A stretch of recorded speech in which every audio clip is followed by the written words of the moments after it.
impartial expert to look into the best way to make sure that Canadians can have trust in what's being done. The Leader of the Opposition. If any parties, leadership campaigns, electoral district associations, that is to say, parties and their local arms, received money directed by Beijing. Now, he used a very tiny technical term called candidate, which only applies to a limited scenario 30 days before an election. He refuses to answer about whether his party or any other received money directed by the communist dictatorship in Beijing. That we can assume that the answer, therefore, is yes. How much did his party and other parts of his party get from the communist dictatorship?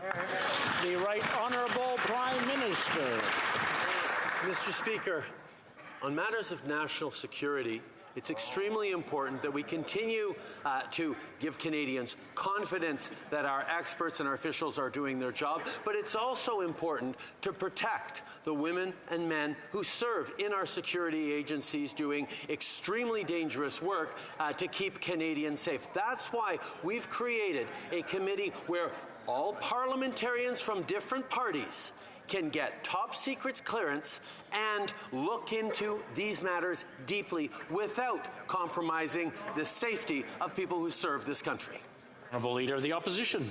He's not interested in protecting the safety of the people serving this country. He's interested in protecting the Liberal Party of Canada. The question was how much his party got in illegal donations funneled from Beijing. I've asked the question twice now. He refuses to answer it. He distracts and now claims that he can't tell it because it would harm national security. Give me a break. It would harm his political career. Why doesn't he tell us how much the Liberal Party or its various arms received in money from Beijing? How much? Honourable Prime Minister.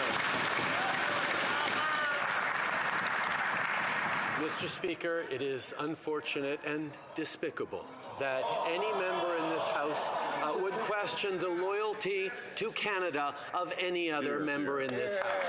I understand the very real concerns that Canadians feel about foreign interference, and that's why we've created mechanisms to keep Canadians safe. But to suggest that anyone in this House isn't devoted to serving Canadians and keeping those who serve Canada in dangerous positions safe is quite disgusting.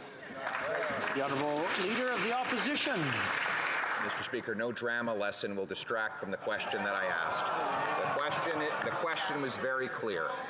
How much did the Liberal Party get in donations directed from Beijing? I've asked it multiple times. I find it incredible that he can't stand up and answer with a zero. Totally. I mean, if he knows for sure it didn't happen, if he's not been briefed to the contrary, he would say so right now. Yeah. But he's dodging the question. He's trying to engage in a dramatic distraction. So I will give him one more chance. Answer the question. How much money did his party get from the dictatorship in Beijing? How much? Honourable Prime Minister.